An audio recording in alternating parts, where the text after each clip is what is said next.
Hello, welcome back to Garden Obsessed. My name is Carla. Lola is here playing with me. Filming a couple videos tonight because I'm missing Jarrett on the night shift and I'm trying to occupy myself. She's gonna make this difficult. So, I wanted to talk about canning. And specifically what I will and what I will not water bath can again. So I started canning probably 5 or 6 years ago, shortly after I really got into gardening. Mostly just that first year or two, it was mostly just like jam and pickles, pretty much. And then kind of discovered, I thought really jam and pickles was all you could do with a water bath canner. And I knew pressure canning was a thing, but I didn't have any interest in it. I was like, I wasn't into necessarily preserving. I was kind of eating more fresh out of the garden, not so much wanting to extend that through the year yet. And then I discovered that there were more things that you could actually water bath can. And that got me excited, and I experimented a little more. And finally, during COVID, I did buy a pressure canner towards the end of 2020. And I was too afraid to use it for like a year and a half or 2 years. So recently, I did use it for the first time, and a whole new world of possibilities is open for me. But specifically, I wanted to talk about water bath canning because I think a lot of people do start that way and, don't have the time, energy, or money to enter the pressure canning world, or maybe not even the desire. And there is a lot that you can do with water bath canning. So I'm going to focus on that. So I think I have 10 things here that I will definitely can again. And a couple of things that I have discovered we will not can again. So I'm just gonna randomly grab some stuff here. So this is one thing we will can again. This is hot pepper jelly, and we freaking love it. It's delicious. We don't eat a ton of it. I usually make like 1 or 2 batches a year. And what I do with a lot of my canning actually is give it as Christmas gifts. Probably 3 or 4 years ago now, maybe even longer, probably like 5 years ago, I started giving like family baskets to some of our family and friends. And I wanted to kind of move away from, commercial Christmas and have more like old-fashioned Christmas where you gave handmade things and, hand canned jams and jellies and stuff like that. So a lot of this does go as Christmas gifts in some of those baskets, as do a lot of these things. So that's an annual gotta can it item, and it is popular with Jarrett's father in particular. He loves that. Various jams. I make jam every year. Recently just made Christmas jam for the first time. That is amazingly delicious with strawberries that we grew this year. But this is blackberry and raspberry jam. So the blackberries are wild blackberries that grow between my brother and I. And if you don't know, we live next door to one another, which isn't strange at all. I actually like having them there. It's pretty handy sometimes. And the raspberries, we went to a local raspberry farm, whatever you call, I don't think it's called an orchard. I don't know. What do you call a raspberry farm? I don't know. Anyway, we went there this summer for the first time. They're literally like 5 minutes down the road. I've known they were there for quite a few years, never ever went this year. Oh my God, their raspberries are amazing. I don't even know if it's worth trying to grow them ourselves at home. They are super reasonably priced, and this jam is freaking amazing. So jam, whatever kind jam gets made every year. One of our other favorites is a strawberry mango jam. Mango has a lot of pectin, so you don't actually have to add pectin to that recipe. Same with this one. It's a cook it down jam, not using pectin. The downside to that is often you don't get the same yield as you do with pectin because you cook it down and you're evaporating water off in order to get it to gel. But I like not needing to have pectin on hand. So a lot of the jams that I make are pectin free. Okay, salsa is probably our #1 thing to can. Jarrett says he is ruined for salsa now. He will not eat any other salsa. He prefers this one. The recipe that we use has apples in it, so it's kind of a sweet, spicy salsa. We do like a spicy salsa. We eat it a lot in eggs for breakfast, actually. We really like, a salsa egg scramble. We use it lots of different ways. And this, we make multiple batches of it every year. This is a must can multiple times every year. This is probably #1 on our list because we love it so much. Another one that we really love is cowboy candy. If you've never heard of cowboy candy, I'm not surprised. It's not something that I've ever seen in the stores or anything. It's essentially pickled candied jalapenos. And I usually throw in, it's mostly jalapenos, but I usually throw in whatever else we have going on in the garden at the same time. And I kind of limit how much I make of this because we would eat it all. So this way we won't, just be gorging ourselves on candied jalapenos. We have to be a little precious with it, if you know what I mean. So we love it on pizza, hamburgers. We put it on hot dogs, like whistle dogs with cheese and bacon and jalapenos. Delicious. It's awesome. And the brine that's in there is awesome for marinating meat. It's awesome. Awesome. This is a must make every year, and I regret already that I think we have two cans left. That's it. So, and it's only December, so maybe we will have to do a couple batches next year. But cowboy candy is on the must list. Another thing that is on the must list for me is we tap our own maple trees, and I can the maple syrup. This is also one we've given as gifts, as is the cowboy candy and the jam. Actually, everything so far we have given as gifts. This one I'm a little more precious with. If you get, we only have a couple trees that are large enough to tap, and I'm a little more precious with this than I am some of these other things. So if you get a bottle of this in your Christmas gift, we love you.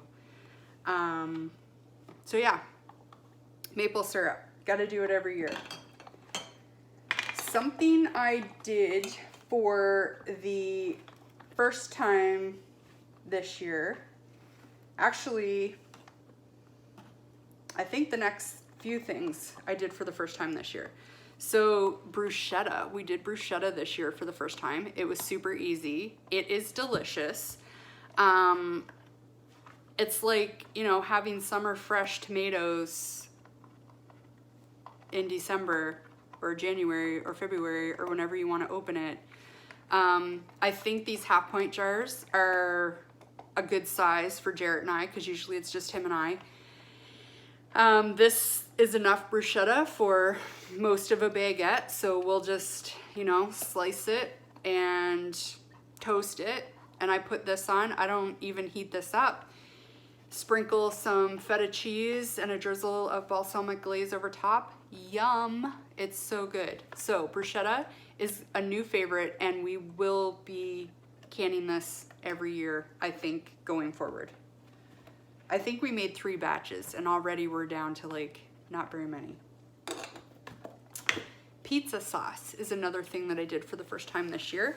And I actually quite like, I can't remember what recipe I used, but it's not overwhelmingly pizza saucy. So I have used this with a can of diced tomatoes and made my own pasta sauce too. So it's kind of multi-purpose. It's working for me both ways right now, and I'm enjoying it. We make a lot of cauliflower crust pizzas, and this is awesome on it. It's awesome on regular pizzas. It's awesome on, like, you know, English muffin pizzas, flatbread pizzas, whatever. It's really good. So I think this will probably be an annual thing, and if not specifically pizza sauce, I might make a more basic sauce next year and use it multiple ways. And I'm not into, like, I used paste tomatoes for this, and you can scrape the seeds out fairly easily. I'm not into peeling, like blanching and peeling tomatoes, so I chop them really finely and they're in here. And it's fine. It's fine with me. But you can see some seeds, a few seeds that I missed. But anyway, it's fine. It's tasty. I don't have a food mill, so it is what it is. Don't let that stop you. You don't need all the gadgets and things. And same as, like, there's tomato skins in my salsa, and those don't bother me either. So some kind of sauce. The next one is I canned my own cranberry sauce for the first time this year. Like, I think last year was the first year that I did Thanksgiving dinner. Usually my mom hosts. She usually hosts for our whole family, like Thanksgiving, Christmas, Easter, like it's usually at my mom's house. And Christmas is chaotic for us. We're back and forth with my stepkids, with my family, with Jared's family that lives in another province. So Christmas dinner is out for me contributing. So this is my contribution. So I just discovered last year with my first hosting duty how freaking easy cranberry sauce is to make. And I was like, this year, I was like, well, it can't be that much harder to can it yourself. And it's not. So here you go, Mom, Christmas. Here's my contribution for Christmas dinner, cranberry sauce. So that's probably going to be an annual thing too. Probably my most favorite new thing this year was a recipe that I saw on that 1870s homestead. Rachel has amazing ideas. I love watching her channel. And she made, I think it was from last year, green tomato curry. And all summer, I was like, I cannot wait for the green tomatoes. Because I wanted to make this so bad. And it was easy. It made a lot. I got a roaster off of Marketplace just to make this. I don't think you need to get a roaster, but I knew I really like curry, and I knew it was going to be a hit. And anyway, so what I do with this is I dump it in a pot. I use my stick blender to blend it up because there's chunks of green tomatoes in there. And then I add a can of coconut milk, and we have had that over rice and chicken without much else added to it. I have had it over cauliflower rice with like broccoli and tofu, also delicious. Like literally you could put this over almost anything. I think we had 14, are these pints? Yeah, I think these are pints. I think we had 14 pints. And I think we're down to like 8 or 9 already. So, you know it's a hit when we're going through things that fast. Another thing that I will continue to make, even though it's maybe not our favorite thing, is like dill pickles. And the only reason is because I like to deep fry them occasionally as a treat. I didn't even make pickles this year. This is from the summer before, and I think we still have 2 jars, and that's probably plenty to get us through to next year, and I'll make more pickles then. Jarrett does enjoy bread and butter pickles, so I will make those for him. Sorry, Lola is chewing a bone or a toy or something right next to me, and she's interfering. Anyway, so pickles will be on the list this year. I didn't grow very many cucumbers this year, just enough to eat fresh. The stepdaughter really likes cucumbers. So this year I'll have to do some more pickles. So it's not an every year thing, but it's a like, you know, gotta have a few on the shelf type of a thing. Which leads me into a couple of things I will not can again. Pickled green beans, pickled cauliflower, pickled carrots, pickled vegetables in general. We're not pickle people. I have discovered we're not pickle people. We do not open these jars and just eat pickled green beans. Like, I don't know what to do with them. I don't enjoy them just as pickles. Same with the cauliflower. It was the same with the carrots. My brother actually ended up eating all the carrots, and we're left, like, I think I made these in 2020, and they're not my favorite. So, you know, my advice is, if you're not a pickle person now, you're probably not going to be a pickle person, you know, just because you canned it. Which, you know, was a hard lesson for me to learn for some reason. So make the things that you like, right? You know, if you love curry, find a curry recipe. If you love, she picked the noisy toy. If you love jam, make jam. If you don't love jam, don't make jam. But I just wanted to share, and maybe hopefully you got some ideas. You can actually do a lot with water bath canning that I never realized until recently. And you don't need to have the pressure canner in order to put up some of your own food and save it for the winter. So that's my list.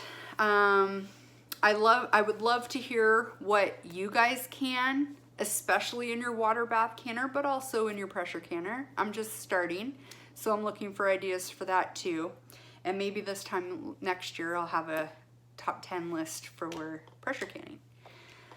But let me know in the comments, and I thank you for watching, and we'll see you next time.